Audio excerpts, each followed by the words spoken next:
नमस्कार, मेरा नाम है दिनेश और आप देख रहे हैं सीकर संदेश। अगस्त 2020 के मेरा गांव मेरा गुमान भाग में हमने आपको बताया था सीकर लक्ष्मणगढ़ के पास के एक छोटे से गांव भूमा बड़ा में किस तरीके से कोविड के दौरान घर बैठे युवाओं ने अपनी मेहनत से अपनी कुछ बचत को मिलाकर गांव में एक अच्छे खेल ग्राउंड का निर्माण शुरू किया था। उस वक्त भी हमने देखा था कि कैसे ग्राउंड को बहुत अच्छे तरीके से मेंटेन किया गया था, उसको अच्छे तरीके से बनाया गया था और भविष्य की योजनाओं को और भविष्य की ज़रूरतों को ध्यान में रखकर इस ग्राउंड का निर्माण किया गया था।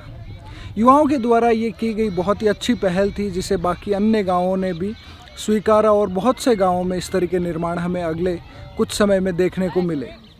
जहां एक तरफ सरकारी योजनाओं में बनने वाले ग्राउंड्स अभी भी बस बनने में ही है, उनका निर्माण पूरा नहीं हुआ, और दूसरी तरफ मुझे आपको ये बताते हुए खुशी हो रही है कि भूमा बड़ा का ये गांव आज 1 साल बाद में बिल्कुल ही बदल गया है जैसा हमने इसे अगस्त 2020 में देखा था उससे। यहाँ पर बहुत सारी अच्छी चीज़ें और हो गई है। ग्राउंड को देखकर भी आपको लगता है कि इसमें पहले से ज़्यादा सुविधाएं मौजूद है, पहले से ज़्यादा ये व्यवस्थित हो चुका है। तो आज हम उन युवाओं से बात करेंगे और इस ग्राउंड के बारे में भी आपको बताएंगे जिन्होंने इस ग्राउंड को तैयार करने में महत्वपूर्ण भूमिका निभाई है।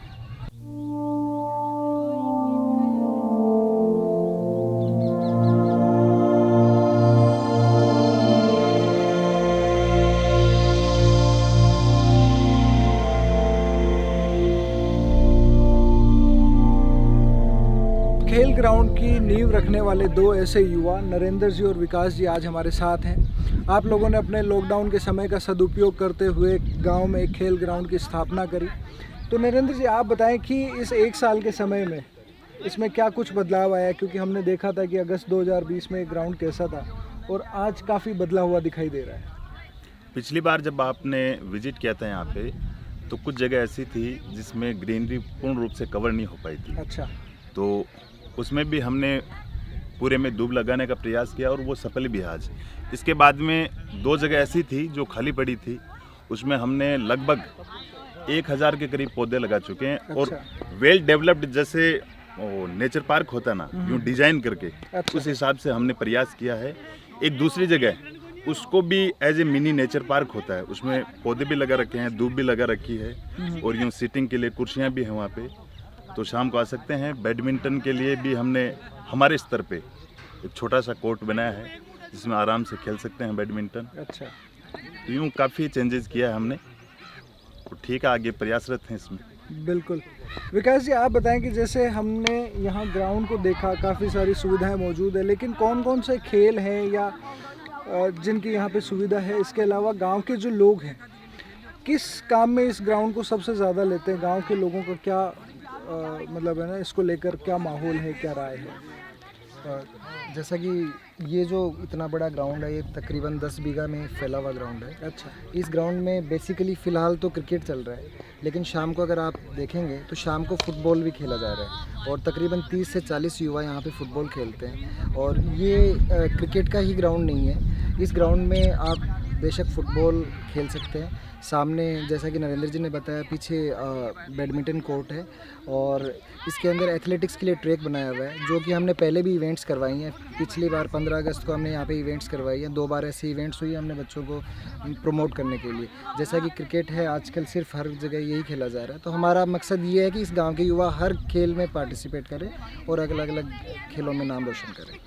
बिल्कुल। गांव के युवा की जब हम बात करते हैं तो हम ये जानते हैं हमारे शेखावाटी क्षेत्र से और ख़ास तौर से सीकर और झुंझुनू से काफ़ी सारे युवा हैं जो सेना भर्ती की तैयारी करते हैं, और सेना भर्ती में मतलब हमारे युवाओं का जो दमखम है वो हर सेना भर्ती में हमें देखने को मिलता है। तो गांव के युवाओं की ये समस्या रहती है कि वो सेना भर्ती के लिए दौड़ की प्रैक्टिस कहाँ करें। आमतौर पर हमने देखा है कि कैसे सड़कों के ऊपर दौड़ लगाते हैं और उससे कई बार है जो दुर्घटनाएँ भी हो जाती है। तो यहाँ पे सेना भर्ती वाले कितने युवा हैं जो तैयारी के लिए आते हैं? जैसे कि 9 अगस्त को पिछले बार आपने जब इस इशू को कवर किया था, उसमें आपने देखा था यहाँ पे कम से कम 60 से 70 बच्चे यहाँ पे दौड़ते थे।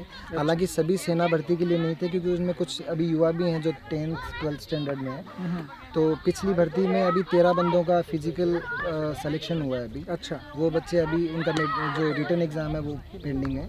तो आप देख सकते हैं कि 1 साल में ही यहाँ पे इस गांव से 13 बच्चे एक साथ फिजिकल में सेना की भर्ती में इन्होंने क्वालिफाई किया है। जी। तो उम्मीद करता हूँ कि आगे आने वाले समय में युवा इससे और भी ज़्यादा इस ग्राउंड को यूज़ करके और इस चीज़ को आगे बढ़ाएंगे। और सेना ही नहीं, अगर आप खेल भी खेलते हैं तो आपका मीन्स जो बॉडी है वो फिजिकली फिट रहता है। आजकल देख रहे हो अपने लाइफस्टाइल डिजीज़ बहुत ज़्यादा है, तो इस ग्राउंड का उपयोग सिर्फ सेना भर्ती ही नहीं, जो बिल्कुल जो सेना भर्ती की उम्र से पार हो चुके हैं वो बंदे अपना शरीर फिट रखने के लिए भी कर सकते हैं। बिल्कुल, आमतौर पे जैसे गाँव में जाते हैं वहाँ पे ग्राउंड्स देखते हैं, उसमें इसमें काफ़ी फ़र्क है। तो इस ग्राउंड को तैयार करने में मतलब पिछले 1 साल में आपको किसी तरह की कोई सरकारी सहायता भी मिली है?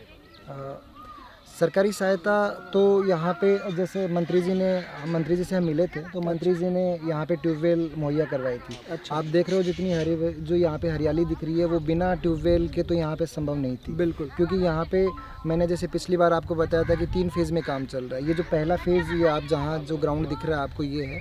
सेकंड फेज़ जैसे नरेंद्र जी ने बताया जो मिनीचर पार्क है पीछे वो है। थर्ड फेज़ अभी अपन चलेंगे वहाँ पे आपको दिखाऊंगा, वहाँ पे 1000 पौधे लगाए हैं। तो ये जितने भी सारे युवा यहाँ पे मौजूद हैं और गांव के जो बुजुर्ग शाम को आते हैं और जो समय समय से अपना समय देते हैं इस ग्राउंड में, उनकी सबकी मदद से ये चीज़ डेवलप हो रही है। बिल्कुल, ये बहुत अच्छी बात है। और दूसरे गांवों के लिए, दूसरी ऐसी जगहों के लिए जहां पे अभी तक खेल ग्राउंड नहीं है, या बच्चों के लिए या जो बुज़ुर्ग हमारे होते हैं उनके लिए कोई पार्क नहीं है, सुबह शाम घूमने के लिए कोई जगह नहीं है, तो उनके लिए एक मिसाल है कि किस तरीके से गांव ही के लोग मिलकर अपने लिए ग्राउंड तैयार कर सकते हैं। हमने देखा पिछले एक किसी गांव में गए थे जहां पर लगभग 1 साल से नरेगा के तहत एक ग्राउंड बन रहा है, काफ़ी सारा उसमें पैसा भी खर्च हो गया, लेकिन गांव के युवाओं को अभी तक भी ग्राउंड नहीं मिला है। तो ऐसे लोगों के लिए एक उदाहरण पेश किया है इनकी टीम ने कि किस तरीके से आप खुद अपने दम पर ऐसी तैयारी कर सकते हैं। जब आप इतना अच्छा ग्राउंड बना लेते हैं तो उसके बाद में गवर्नमेंट से भी आपको काफ़ी सारी सुविधाएं मिलने की उम्मीद हो जाती है। जैसे कि विकास जी ने बताया, मंत्री जी से मिले तो ट्यूबवेल मिला, और हो सकता है, और मैं तो यकीन के साथ कहूँगा कि मंत्री जी एक दिन अगर आकर यहाँ पर देखेंगे इस अपने गांव के, अपने क्षेत्र के इस ग्राउंड को, तो वो ज़रूर इसको और ज़्यादा बढ़िया सौगातें इसको देंगे। क्योंकि ऐसी जो ग्राउंड है ये आपको कम ही आपको देखने को मिलते हैं। इतनी मेहनत इस ग्राउंड पे करी गई है। और अगर मंत्री जी की यानी गोविंद सिंह जी की टीम से अगर कोई इस वीडियो को देख रहा है तो मेरा निवेदन है कि आप इस वीडियो को मंत्री जी तक पहुंचाएं, ताकि वो देखें कि उनके क्षेत्र में किस तरीके से युवा है जो आगे बढ़कर वो काम कर रहे हैं, जो अक्सर करने में सरकारें भी थोड़ी सी कहीं ना कहीं पीछे रह जाती है। और मैं उम्मीद करता हूं कि आने वाले समय में, ये हमारा दूसरा विजिट है, आने वाले समय में आप इसे और बेहतर बनाएंगे। आप हज़ारों लाखों युवाओं के लिए, अन्य गांवों के लिए भी आप एक प्रेरणा स्रोत हैं। तो आप इसी तरीके से बेहतर और काम करते रहेंगे, ताकि पूरे राजस्थान में आज जैसे हमने देखा कि ओलंपिक्स में भी अगर हम बात कर रहे हैं तो 25% जो खिलाड़ी हैं वो अकेले हरियाणा से हैं। क्योंकि हरियाणा में खेलों के प्रति माहौल है, वहाँ पे हर गांव से आपको मिल जाएंगे खिलाड़ी। तो वही माहौल हमें अपने यहाँ राजस्थान में भी बनाना है, और उसके लिए ज़रूरी है कि हर गांव में खेल ग्राउंड कम से कम हो। और हमारा सीकर ज़िला इस क्षेत्र में काफ़ी अच्छा काम कर रहा है। पिछले कुछ समय में हमने जगह जगह पर इस तरह के खेल ग्राउंड देखे हैं, और अगर इसी तरीके से ये एक माहौल चलता रहा, ट्रेंड बनता रहा, तो जाहिर है आने वाले समय में हमारे यहाँ से भी खिलाड़ियों की काफ़ी संख्या ओलंपिक्स में और अन्य खेलों में जाएगी। क्योंकि हमारे यहाँ पे हुनर की और टैलेंट की तो कोई कमी है ही नहीं। बहुत बहुत धन्यवाद।